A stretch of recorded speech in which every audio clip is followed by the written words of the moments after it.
Gulf എന്ന ചുട്ടുപൊള്ളുന്ന മരുഭൂമി മലയാളിക്ക് എന്നും പണം കായ്ക്കുന്ന സ്വപ്നഭൂമിയാണ്. കേരളത്തിലെ ഏതൊരു ചെറുപ്പക്കാരനെയും പോലെ ചടയമംഗലത്തെ അബ്ദുൽ വാഹിദിനെയും ആകർഷിച്ചത് മറ്റൊന്നല്ല. എന്നാൽ സ്വന്തം മണ്ണിലേക്ക് തിരിച്ചെത്താനായിരുന്നു വാഹിദിന്റെ നിയോഗം. കൊല്ലം ജില്ലയിലെ ചടയമംഗലം പ്രദേശം കൃഷിക്കാരെ കൊണ്ട് അനുഗ്രഹീതമാണ്. കൽപ്രദേശങ്ങളും ചെറിയ കുന്നുകളും തോടും വയലും നിറഞ്ഞ ഈ മണ്ണ് പ്രകൃതിയെ ആശ്രയിച്ച് ജീവിക്കുന്നവരെ കൈവിടാറില്ല. ഒരു പ്രവാസിയായിരുന്ന അബ്ദുൽ വാഹിദ് ഈ പ്രത്യേകത കൂടി കണക്കിലെടുത്താണ് കാർഷിക വൃത്തിയിലേക്ക് തിരിഞ്ഞത്.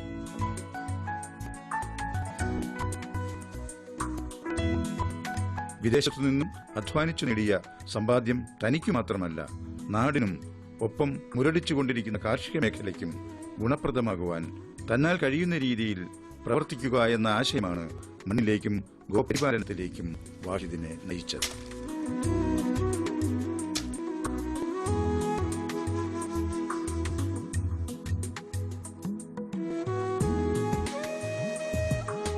കാർഷിക രംഗത്ത് വേരോട്ടമുള്ള കുടുംബത്തിൽ പിറന്ന വാഹിദ് വിദേശത്തു നിന്ന് മടങ്ങിയെത്തിയിട്ട് മറ്റൊരു വഴിയും തേടിയില്ല. കൃഷിയിലേക്ക് തന്നെ തിരിഞ്ഞു. സമ്മിശ്ര കൃഷിയിൽ വാഹിദിന്റെ വിജയഗാഥയും തുടങ്ങി.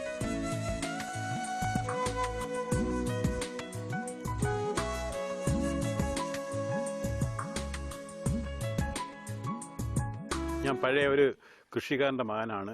എനിക്ക് അത് കൃഷി ചെയ്തുകൊണ്ടിരുന്നപ്പോൾ എനിക്ക് ഗൾഫിൽ പോകണമെന്ന് തോന്നി. ഞാൻ ഗൾഫിൽ പോയി ഒരു 22 വർഷം ഗൾഫിൽ പണി ചെയ്തിരുന്നു. 22 വർഷം കഴിഞ്ഞിട്ട് ഞാൻ തിരിച്ച് നാട്ടിൽ വന്നപ്പോൾ വീണ്ടും എനിക്ക് കൃഷി ചെയ്യണമെന്ന് ആഗ്രഹം തോന്നി. അങ്ങനെ ഞാൻ കൃഷി തുടങ്ങി. കുറച്ച് പശുവിനെ വാങ്ങിച്ച് നിർത്തി. പിന്നെ കുറച്ച് ആടായി, പിന്നെ കുറച്ച് കോഴിയായി. എല്ലാ സാധനങ്ങളും ഞാൻ അങ്ങനെ കുറേശ്ശെ വാങ്ങിച്ച് ഇത് ചെയ്ത്. പിന്നെ എനിക്ക് വാഴക്കൃഷിയുണ്ട്, ചേമ്പുണ്ട്, ചേനയുണ്ട്, കാച്ചിലുണ്ട്, ചെറുവള്ളി കിഴങ്ങുണ്ട്, പിന്നെ ഇങ്ങനെയുള്ള സാധനങ്ങളെല്ലാം ഉണ്ട്. എനിക്ക് 2 മക്കളാണ്. അവർ രണ്ടുപേരും ഇങ്ങനെ പഠിക്കുന്നുണ്ട്. അവരെ പഠിപ്പിക്കണം എന്നുള്ള താല്പര്യമാണ്. എനിക്ക് ഈ കൃഷിയിൽ ഒരുപാട് വരുമാനങ്ങളൊക്കെ കിട്ടുന്നുണ്ട്. എനിക്ക് വളരെ സന്തോഷകരമായിട്ടുള്ള ജീവിതമാണ്.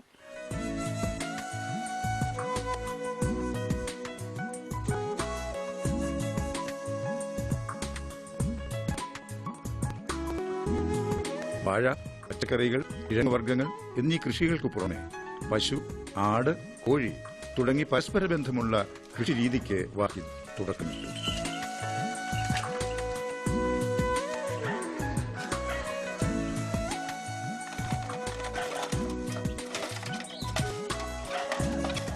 പിന്നെ ആട് വളർത്തലാണെങ്കിൽ ഇവിടെ 2 തരത്തിലുള്ള ആട്, 3 തരത്തിലുള്ള ആടുകളാണുള്ളത്. സിരോഹി ഇനത്തിലുള്ള ആടുണ്ട്, ജംനാപാരി ഇനത്തിലുള്ള ആടുണ്ട്, പിന്നെ നാടൻ മലബാറി ഇനത്തിലുള്ള ആടുകളുണ്ട്. മലബാറി ഇനത്തിലുള്ള ആടുകൾക്കാണെങ്കിൽ നമ്മൾ കൂടുതൽ കുട്ടികളെയാണ് ഇവിടെ ഉൽപ്പാദിപ്പിക്കുന്നത്. സിരോഹിയൊക്കെ ഒരു ഫാൻസിയുടെ പുറത്ത് വളർത്തുന്നതാണ്. അതുപോലെ അതിൻ്റെ കുട്ടികൾക്ക് ആവശ്യക്കാർ ധാരാളമാണ്. അതുകൊണ്ടാണ് സിരോഹിയുടെ തന്നെ കുട്ടികളെയാണ് വിൽക്കുന്നത്. ജംനാപാരി പാലുൽപാദനമുണ്ട്. അത് കുട്ടികൾക്ക് തന്നെ, ആട്ടിൻകുട്ടികൾക്ക് തന്നെയാണ് കുടിക്കാൻ വേണ്ടി ഇവിടെ പാല് കൊടുക്കുന്നത്. അത് വിൽക്കുന്നില്ല. അപ്പം ആ ഇനത്തിലെ ആടുകളെയും ഇവിടെ വളർത്തുന്നു.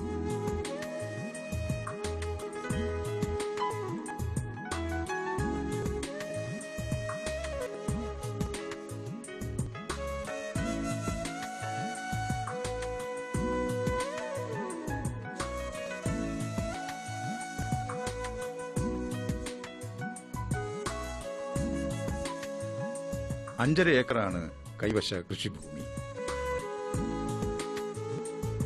പിന്നീട് പാട്ടഭൂമിയിൽ ജൈവകൃഷിയും ആരംഭിച്ചു. വാഴകൃഷിയാണ് പ്രധാനമായും ചെയ്തു വരുന്നത്. ഏത്തവാഴ, കപ്പവാഴ ഉൾപ്പെടെ 2000-ലധികം വാഴകളുണ്ട്.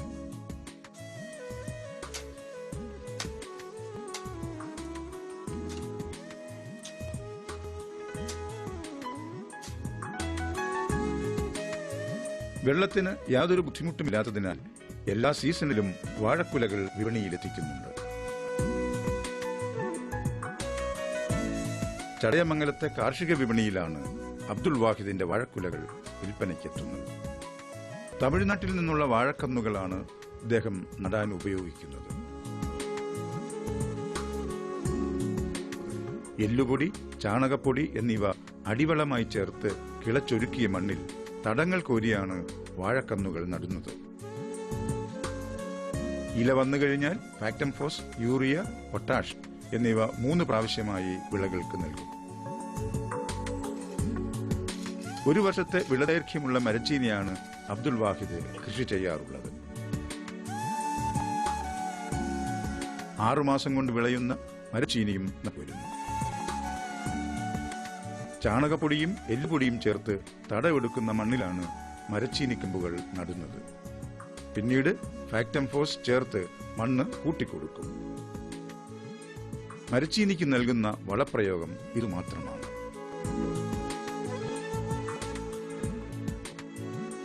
വാഴ, മരച്ചീനി എന്നിവയ്ക്ക് ഇടവിളയായാണ് ചേനയും ചേമ്പും ഇദ്ദേഹം കൃഷി ചെയ്യുന്നത്. വാഴയ്ക്കും മരച്ചീനിക്കും പുറമെ കിഴങ്ങുവർഗ്ഗങ്ങൾ കൃഷി ചെയ്താൽ പ്രധാന വിളകൾക്ക് വില അല്പം കുറഞ്ഞാലും ഇടവിളയിൽ നിന്നുള്ള ആദായം നഷ്ടം പരിഹരിക്കുമെന്നാണ് ഇദ്ദേഹത്തിന്റെ അഭിപ്രായം. വീട്ടാവശ്യത്തിന് കുറച്ച് പച്ചക്കറികളും കൃഷി ചെയ്യുന്നുണ്ട്.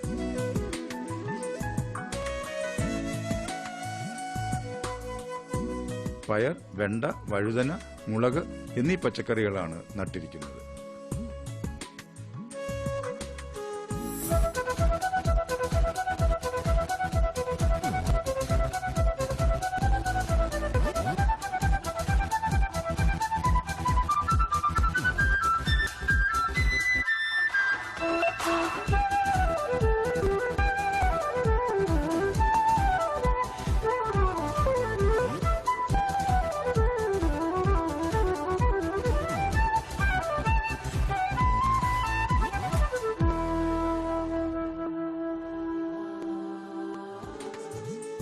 വെറും 2 പശുക്കളെ വെച്ച് ആരംഭിച്ച പശു വളർത്തലിൽ ജേഴ്സി, HF ഇനത്തിൽപ്പെട്ട പശുക്കളാണ് ഉള്ളത്.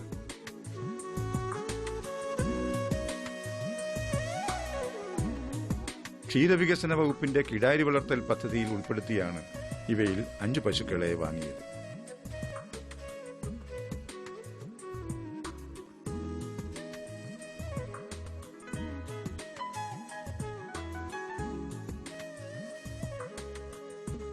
ഇവിടെ പശു വളർത്തൽ, ആട് വളർത്തൽ, കോഴി വളർത്തൽ ഇവ 3 കൃഷി ഇവ 4 കൂടെ ഒത്തൊരുമിച്ച് വളരെ സക്സസ്ഫുള്ളായി കൊണ്ടുപോകുന്ന ഒരു കർഷകനാണ് വാഹിദ്.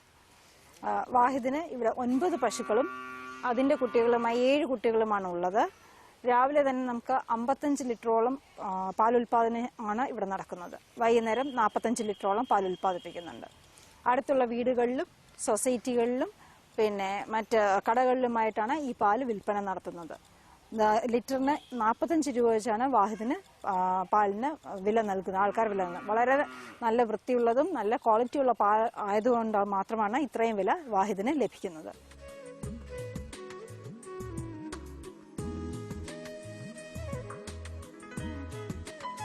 സൊസൈറ്റിയിൽ പാൽ നൽകുന്നതിന് പുറമെ കടകളിലും വീടുകളിലും ഇദ്ദേഹം പാൽ വിൽക്കുന്നു.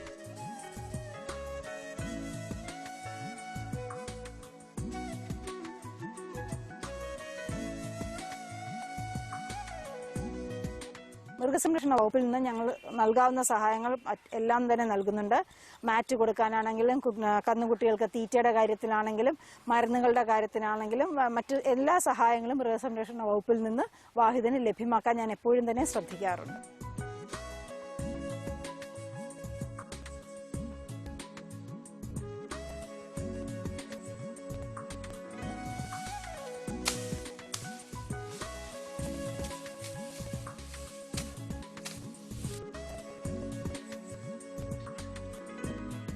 CO3 ഇനത്തിലുള്ള പുല്ല് 1 ഏക്കറിൽ കൃഷി ചെയ്യുന്നുമുണ്ട്.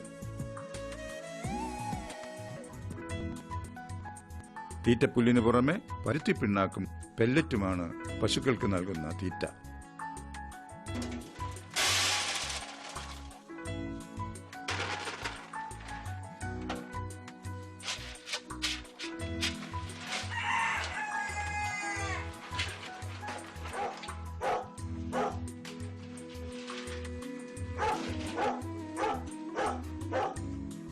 ഒരേക്കറോളം പുൽകൃഷി ഇവിടെ നടത്തുന്നുണ്ട്.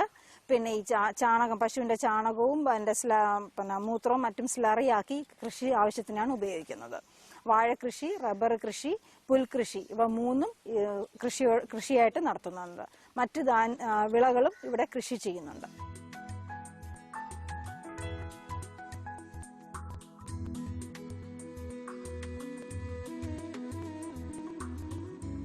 ഭാര്യ നസീറയും മക്കളായ വാഹിദയും ജാസിനും വാഹിദിനെ കൃഷിയിൽ സഹായിക്കുന്നു. കൂടാതെ സ്ഥിരം പണിക്കാരുമുണ്ട്.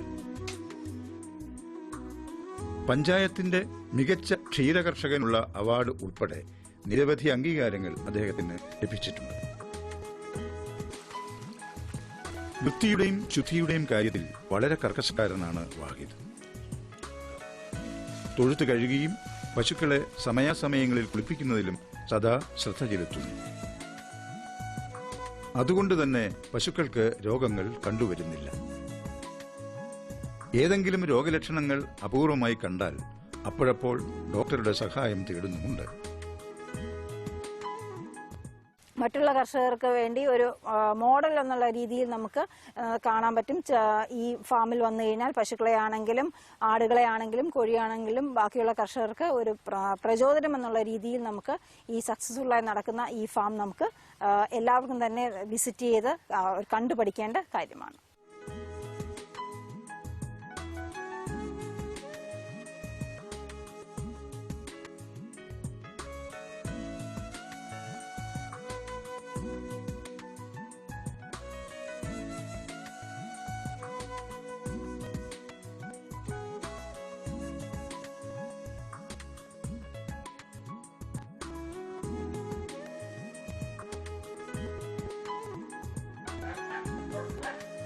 ഇതിനു പുറമെ വിവിധ ഇനങ്ങളിൽപ്പെട്ട ധാരാളം കോഴികളെയും ഇവിടെ പരിപാലിച്ചു വരുന്നു.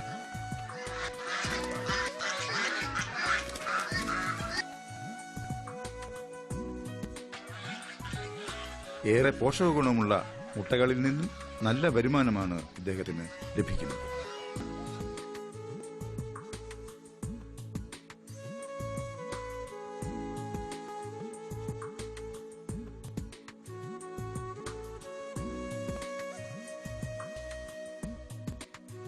കോഴികളും തന്നെ വളരെയധികം കോഴികളുണ്ട്. 30ഓളം നാടൻ കോഴികളും അവയുടെ കുഞ്ഞുങ്ങളും വിരിയിച്ചിറക്കിയ കുഞ്ഞുങ്ങളും, പോരുകോഴി 8 പിന്നെ ഗിനി കോഴികൾ 13 അങ്ങനെ വളരെ വൈവിധ്യ മാറുന്ന തരത്തിലുള്ള കൃഷിയാണ് ഇവിടെ നടത്തുന്നത്. വിദേശവാസത്തെ വരുമാനത്തെക്കാൾ ഏറെ സന്തുഷ്ടി നൽകുന്നതാണ് വാഹിദിന് സ്വന്തം മണ്ണിൽ നിന്ന് ലഭിക്കുന്ന വരുമാനം. വൈഫും മക്കളും എല്ലാം ഇനി നല്ലതുപോലെ സഹായിക്കുന്നുണ്ട്. പ്രശ്നങ്ങളൊന്നുമില്ല. നല്ല സന്തോഷകരമായിട്ട് നമ്മൾ ഇപ്പോൾ ഗൾഫിൽ പണിയുന്നതിനേയും കാട്ടി സുഖകരമായിട്ടാണ് ഞാനിവിടെ ഈ കൃഷി കാര്യങ്ങൾ നോക്കി എൻ്റെ കന്നാലികളെയൊക്കെ പശുവിനെയൊക്കെ നോക്കി പിന്നെ പോകുമ്പോൾ എനിക്ക് നല്ല സന്തോഷകരമായിട്ടുള്ള ജീവിതമാണ് ഇവിടെ നടക്കുന്നത്. സ്വന്തം അധ്വാനത്തിന്റെയും വിയർപ്പിന്റെയും ഈ പ്രതിഫലം നൽകുന്ന സംതൃപ്തി ജീവിതത്തിൽ ഏറെ വലുതായി അദ്ദേഹം കാണുന്നു.